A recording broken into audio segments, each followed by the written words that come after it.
Why does pain sometimes feel familiar?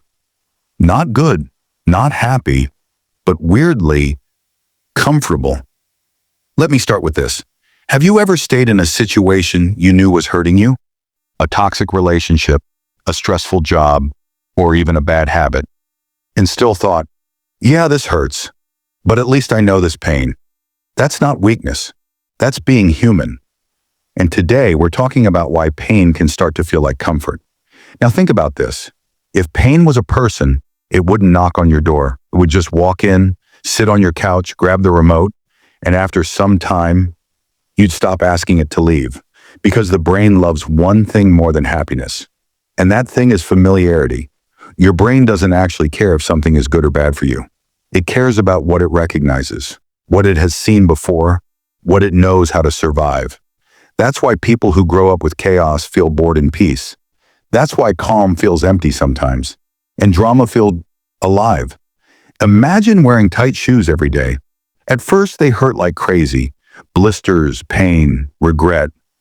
But after a while, your feet adjust. The pain doesn't disappear. You just stop noticing it. Now give those shoes to someone else.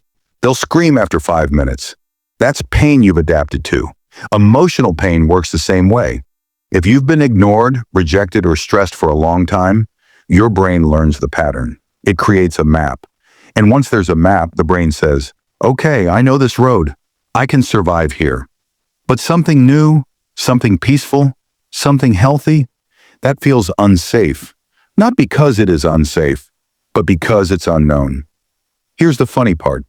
People say, I hate drama, but they reply instantly to the one person who brings it. People say, I want peace, but when life gets calm, they overthink and create problems. Why?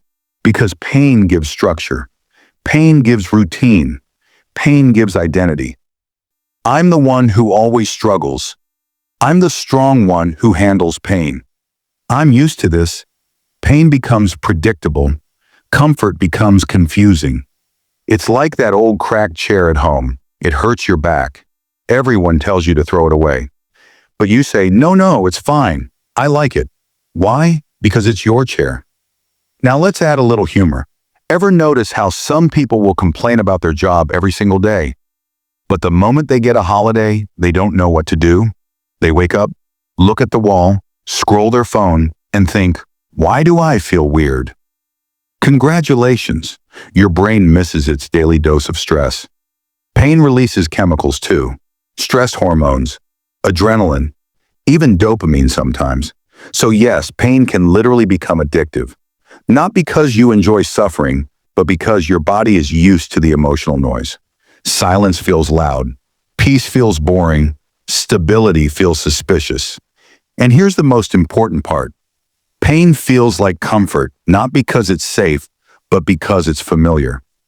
Comfort isn't always soft. Sometimes it's just known. So how do you break this pattern? You don't force happiness overnight. That actually scares the brain. You slowly introduce safety. Like training wheels for peace, you get used to calm, little by little. You let your nervous system learn a new language. And you remind yourself of this one line. Just because something feels familiar doesn't mean it's meant to stay. Growth often feels uncomfortable. Healing often feels boring. And peace can feel strange at first. But strange doesn't mean wrong. So if you're in a phase where pain feels like home, don't judge yourself. You're not broken. You're just used to surviving. And survival is not the same as living. Think about that. Because one day comfort won't be pain anymore. It'll be peace. And it'll feel unfamiliar until it becomes home.